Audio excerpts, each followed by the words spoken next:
U.S. and Russian diplomacy takes another dive as Russian Deputy Prime Minister Dmitry Rogozin proposes NASA should find a more bouncy way into space. Via his Twitter account, after analyzing the sanctions against our space industry, I suggest to the USA to bring their astronauts to the International Space Station using a trampoline.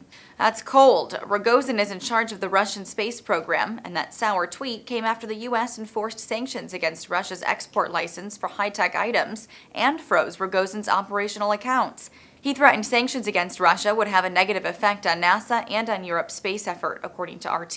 They don't understand that the sanctions will hit them like a boomerang. And he could be right, as WHDH explains. This is pretty dicey territory because right now NASA really has no other way to launch astronauts other than Russian rockets. So should the U.S. space program be worried?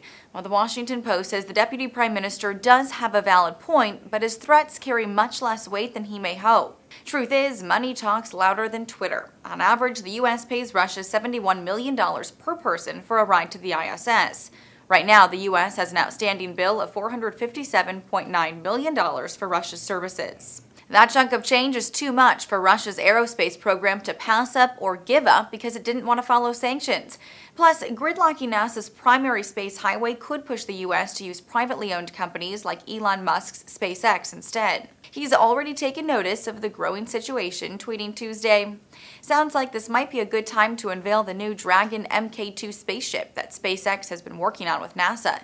No trampoline needed." There are currently 2 American astronauts aboard the ISS. If Russia continues to counter the sanctions, it might refuse to let the 2 return home. For Newsy, I'm Lauren Goris.